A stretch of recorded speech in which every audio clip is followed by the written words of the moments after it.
Hey cupcakes! So today's video is going to be something a little bit different. I'm going to be talking to you about my experience with anxiety, depression, and derealization. Now, for those of you that don't know, I do have a bachelor's degree in psychology. So I do have a little bit of that educational background as well as personal experience from what I've gone through.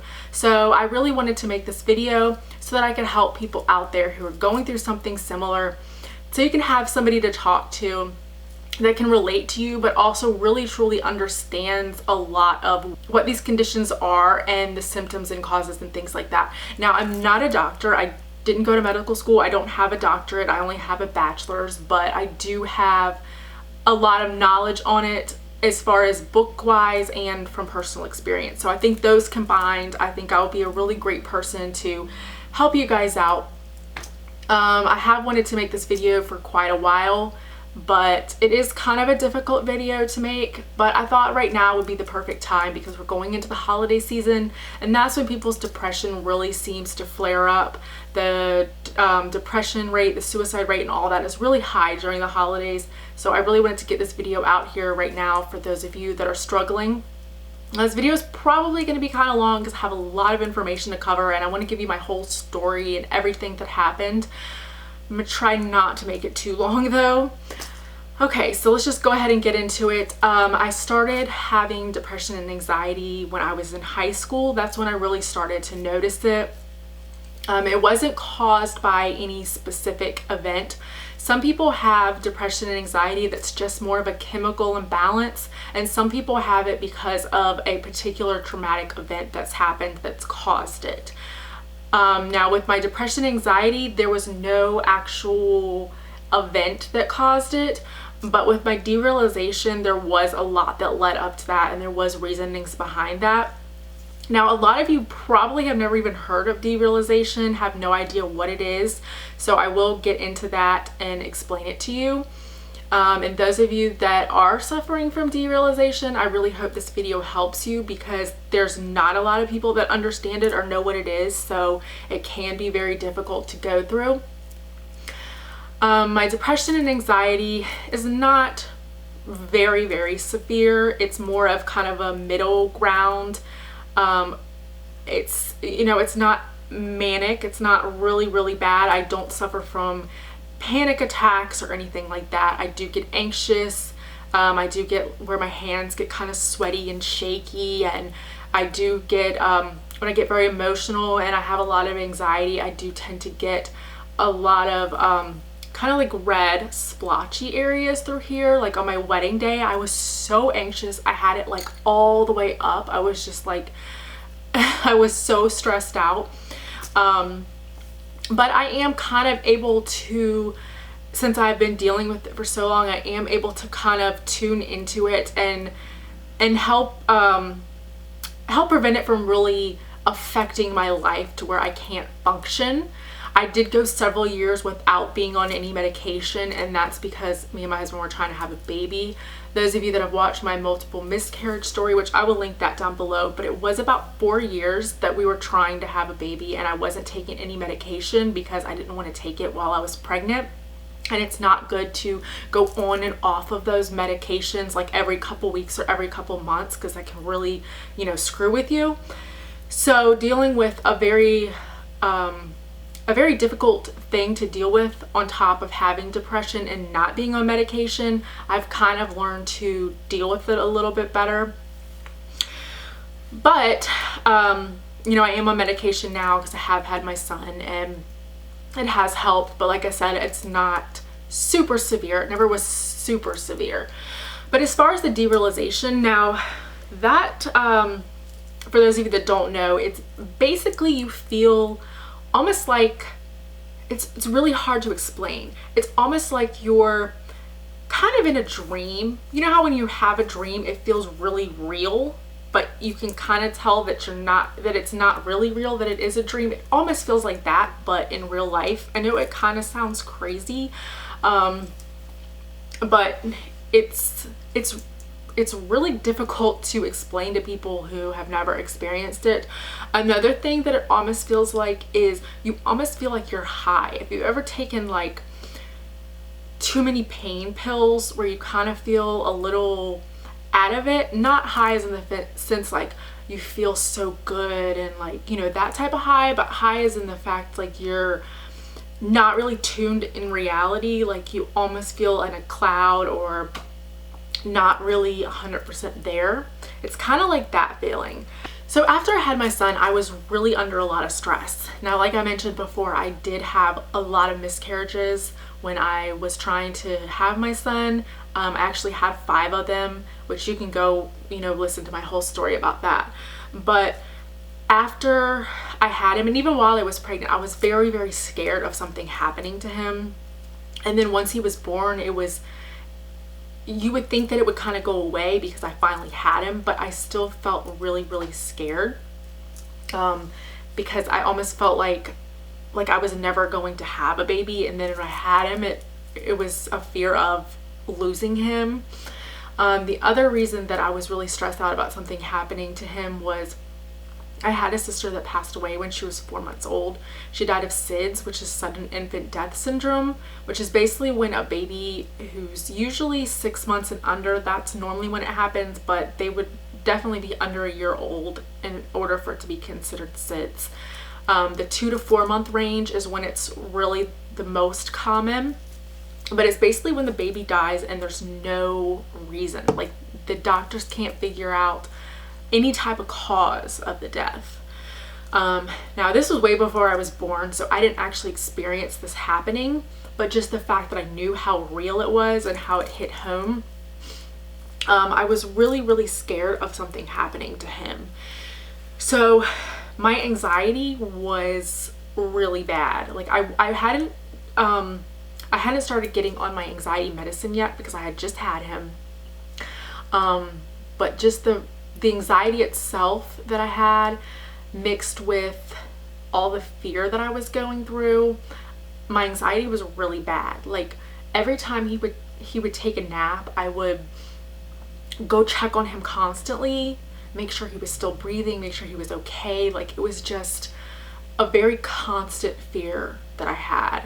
And it was like 24/7. I was so nervous. It was hard for me to even sleep at night because I was so worried about, you know, waking up and something had happened to him. So I was going through that. The other thing that happened was, that kind of brought all this on, was when I had him, which you can go watch my labor and delivery story, which I will link that down below also, but he was a big baby. He has a huge head. So I was having a hard time delivering him. And like I mentioned in that video, since he was stuck, I'm trying not to get too TMI, but they did have to cut me in order to get him out. They had to cut me all the way because that's the only way he would come out. And after that happened, when I was going back to get my checkup, my doctor noticed that I wasn't healing properly. Like I should have already healed by that time, but I wasn't. So he sent me to a surgeon because he thought I was going to need to get surgery for them to go back in and basically re-stitch everything. So I went to see the surgeon and he basically said that it was still a little early for him to do surgery, that sometimes people just heal slower, and he has seen majority of the time where people were able to end up healing if they gave it more time. I think at this point it had been probably about 6 weeks or so. So about when they say you should be healed. But the surgeon said that he usually likes to give 6 months before he goes in and does any surgery. So he gave me this cream to put on the area. So he told me that the cream was actually made from a heart medication. They would take this heart medication and they would compound it. I don't know exactly the whole workings of it, but they would compound it and make this cream, and then you would use that and it would, I guess, like promote the blood flow and just basically help you heal better. So the first night that I used it, I put it on before I went to bed, and then I woke up and I didn't feel right. I felt really out of it. I felt like my left arm was almost like, it was like tingly and numb. Like it just felt really, really weird. And it scared me because I knew that this medicine was made from a heart medication, and I didn't actually have anything wrong with my heart. And then my left arm was like going numb and like tingling and stuff like that. It wasn't asleep. It wasn't, you know, that type of feeling. It was something different that, you know, I hadn't experienced. So they say when your left arm goes numb as a sign of having a heart attack. So like those two things, the fact that it was a heart medication and then my left arm, like that combined, it just really freaked me out. And then I was feeling almost like high, and like it just, I felt like something was wrong basically. And I woke my husband up and I was like, I think I might need to go to the hospital. I think I'm having some type of a reaction to this medication. And I was just like freaking out. And I think I probably was having a panic attack, which I've never had a panic attack before. But after looking back on, you know, exactly what was going on and everything, I think I was just having some sort of panic attack from just all the anxiety and stress, and it may have had something to do with the medication. So I kind of waited it out and everything went back to normal. I woke up, I was fine. I contacted the doctor. I told them what I had experienced, and he said he'd never heard anyone have those type of symptoms. I even contacted the pharmacy that compounded it, because it was a specific medication. You couldn't just go to any pharmacy and get it. It had to be specifically compounded. So I even talked to the pharmacist that made it, and she said, you know, she had never heard anybody having those type of symptoms. I did use it a couple more times, and I still was having those symptoms, so I stopped using it. And then that weird feeling of being high, being out of it, being in a dream kept happening. Even though I was off the medication, I had been off of it for like a week or two, and I was still feeling this. So I knew that it couldn't have been something with the medication, because at that point the medication was out of my system and I was still experiencing these things. So I went to the hospital and I told them everything that happened and about the medication, and they checked my heart. They did an EKG, they did x-rays, they did blood work, they did all these things, and everything came back fine. There was nothing wrong with me. They didn't know what it could be. So I did a lot of research. I was typing in feeling high when you're not in drugs, feeling high when you're sober, and I found something saying it has something to do with sleep, like sleep deprivation. So I was thinking, okay, maybe that's it, because I just had a baby and, you know, he's not sleeping. Maybe I'm just not getting enough sleep. So I'm just feeling kind of, you know, when you first wake up from being tired, how you're kind of out of it a little bit. I was thinking maybe that had something to do with it. And then I came across something that said derealization, and when I saw that, it clicked to me from being in school for psychology, and it just all came together. I was like, that is exactly what this is. I knew, thinking back on what I had learned about it, it wasn't really something that was highly focused on, like depression, anxiety, schizophrenia, you know, the really major disorders that are more common.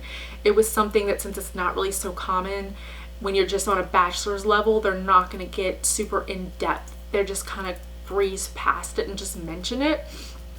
So looking back on what I had learned and rereading, you know, the definition and everything, and combining it with what I had experienced, I knew this is exactly what it was. And I even went here on YouTube and I researched and watched a couple of videos about people experiencing derealization, and everybody was feeling the exact same way. And it made me feel a lot better, because I finally figured out what was going on. But it was really scary, because it had started off where this feeling was just occasional. It would come and go, but it had gotten to the point where it was 24/7. And that's why I had went to the hospital, because I felt like this 24/7. It was not going away. It was days and days in a row, 24 hours a day, where I felt like this. And it really, really scared me. Like, I didn't know if I was ever going to feel normal again. I was really freaked out about the whole situation. But then when I watched the videos about the derealization and heard everybody's story and how they were going through the same thing, and there were videos on people who had overcame the situation, it kind of made me feel a lot better. I did get on my anxiety medication, and I basically just tried not to think about it. I felt like when I would think about it, it was more intense, and I tried to keep my mind focused on everything else and, you know, just go about my daily life not really thinking about it, even though, I mean, it's impossible to not think about it at all, but just trying not to focus on it. And eventually it did go away. I do feel it occasionally. It does kind of come and go here and there for a few seconds, but it's, you know, just when I'm stressed out or when I'm really thinking about it, but it's not like it was at all. And it's been a year since all this happened. When I was going to the hospital and getting checked out, when it was actually a symptom 24/7, that was last November. So it's been a year, and I definitely don't feel like that anymore. I feel a lot better. My anxiety's gone down. My depression, I mean, it's still there, but like I said before, it's never been super severe. But yeah, that's basically everything that happened. I know it's kind of like a long, confusing story, but I really wanted to share this with you because I know there are other people that are going through similar situations, and watching videos of other people dealing with it, it really helped me. So I'm hoping that this will help you guys also. So if you have any questions about anything that you're going through regarding depression, anxiety, derealization, any other mental disorders like that, mental illnesses, I am here to talk to you. Like I said before, I do have a little bit of education on it with my degree, but I am not a doctor. But I really do think I can help and talk with you guys. So you can leave me comments down below if you have any questions or need to talk. You can always send me a message if you don't want to talk about it publicly. I will be more than happy to talk to you. So hopefully this helped you guys. Go ahead and hit that subscribe button if you're not subscribed already. Also, don't forget to follow me on all my social media. It is Cupcake Shark, same way it's spelled here. It's always linked down below. And I love you guys, and as always, thanks for watching. Bye.